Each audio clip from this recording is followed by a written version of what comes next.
Hello, I hope you're well and enjoying this day. One more day that God gives us to enjoy and to live a better world than the one that we received. I am Jim Elizondo from Real World Ranching, and our focus is to help you maximize your profits and improve your soil as fast as possible. Today, I am going to talk to you about the very important differences of the total grazing program from other grazing programs or systems that are popular and that you may follow one of them. For starters, in the total grazing program, our goal is to increase the amount of long-lived carbon in your soil.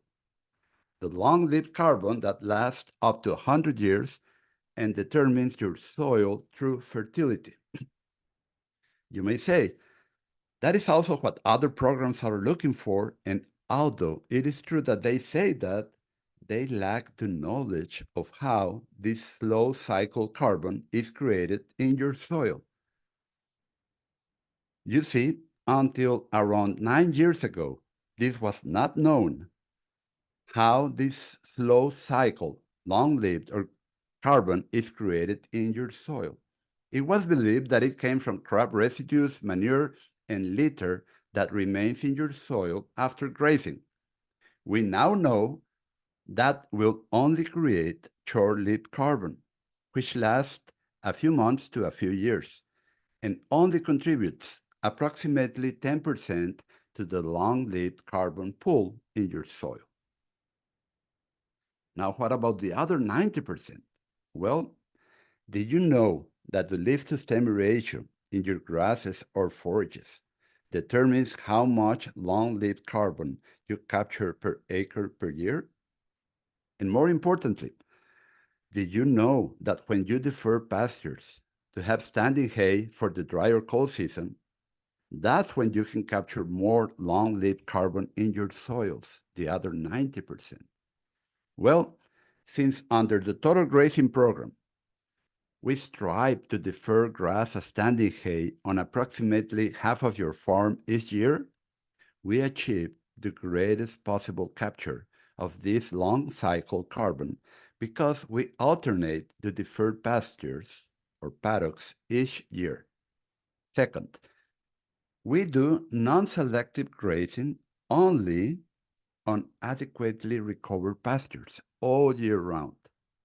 This differentiates us from all other grazing systems where they do selective grazing due to a bad interpretation of Grider's experiment in 1950, a theory under the paradigm of conventional continuous grazing of that time. From that experiment comes all the recommendations that livestock should consume only half and leave half of the grass, as if livestock could be made to consume the grass evenly like a mower. In reality, livestock consumes the best species selectively and leave behind the worst species and their stems. If you have listened to my previous podcast, you will know that the stems consume energy and drain the energy reserves that are in the roots and in the crowns. 3. But the most important difference of the total grazing program compared to other selective grazing systems that have been very popular for years is that we seek the largest stocking rate without overgrazing, defining overgrazing as grazing pastures in their baby or very young and tender stage. Overgrazing reduces the root length of your best forage species and decreases the productivity of your pastures by 3 to 5 times. In the total grazing program, we minimize overgrazing throughout the year, even at high to very high stocking rates. We take good care of your best forage species. And this is the most striking difference with other grazing systems that use selective grazing and end up overgrazing when they try to get higher stocking rates, higher than they had, and they are faced with a short-term drought or unfavorable growing conditions. It's simple math. Listen, if they have, let's say, 100 cows on 300 acres, and they do selective grazing at around a 40% harvest efficiency of the grass volume, that means the herd will advance twice as fast through the farm and return to the first pastures in half the time than if they harvested 90% of the grass from properly recovered plants as we do in the total grazing program. And that gives us flexibility and allows us to minimize overgrazing. What other problems does a selective grazing program causes? Problems that we avoid with the total grazing program? Well, in any selective rotational grazing system, when you try to reach a high to very high stocking rate, which is essential to achieve profits today, and precisely due to selective grazing with a low harvest efficiency, they will always fall into overgrazing many times in the year, and this will be catastrophic at the high stocking rate that may be the reason why they talk so much about having a strategy to sell animals the stock, and also the reason why they use complex grazing charts. Furthermore, due to selective grazing, they do not leave complete paddocks as standing hay to use in the dry or cold season. Instead, they suggest selling and buying animals for the spring lodge or making hay or silage with the surplus. But this has other negative consequences. I already mentioned that long cycle carbon is created when the grass is growing to maturity in your deferred areas. And because they do not defer large areas, they do not manage to increase long-lived carbon, which is the true fertility of your soil, lasts around 100 years, and that is what we have been mining from our soils without replacing it. Another problem? Recruiting seedlings of your best forage species. Under a system of selective rotational grazing at a high stocking rate, which is essential for profitability, your livestock will uproot the seedlings of your best species before they are strong and completely established. This is because livestock will return faster to regraze a given pasture, a consequence of lower harvest efficiency at high to very high stocking rates.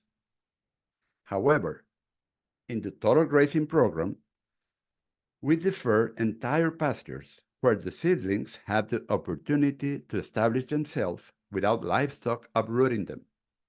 This is very important if we really want to regenerate your land. And what about saving around $300 per cow per year by using deferred grass as standing hay instead of using hay or silage? These savings are no small change money, and the higher the stocking rate, the more money you will keep in your pocket.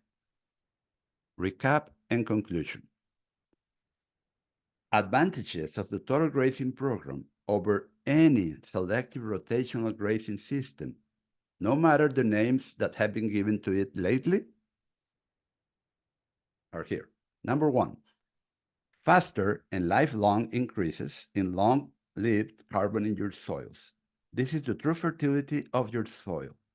Two, non-selective grazing, high harvest efficiency, only on adequately recovered pastures, and that minimizes overgrazing even at very high stocking rate, which are essential for profitability today. Three, thanks to using non-selective grazing or total grazing, we achieve a greater advantage over any selective grazing system. We have more time before returning to a given pasture, and that, which in the case of a dry or cold season, allows us to minimize overgrazing, which will be grazing a plant before it is recovered and decreases its energy reserves. That is, it's bigger. It weakens the plant. 4. This allows us to increase the leaf-to-stem ratio. Grasses with a lot of leaves and allows us greater productivity. It will also allow you a vigorous regrowth after a drought or dry season ends, because your plants have not been overgrazed. 5. Thanks to deferring entire pastures under the total grazing program, we have managed to save around $300 per cow or sheep equivalent per year. 6. We have managed to increase the number of desirable plants per square yard recruited in the deferred areas instead of being pulled out with roots and all, as in a selective rotational grazing system with a high stocking rate, where your livestock returning faster to a given pasture will uproot the seedlings of your best grass species. 7. On average, we have achieved double the stocking rate over any system of rotational selective grazing. And by stocking rate, I am referring to the number of productive animals that we can maintain at a low cost per year on your property. Well, I hope you like this podcast. Any questions, please write to me on my Facebook page, Real Wealth Ranching. Now you know the enormous differences between the total grazing program and other grazing systems or programs where they do selective grazing and the consequences of doing these types of grazing at high to very high stocking rates. See you next week and may God bless you all.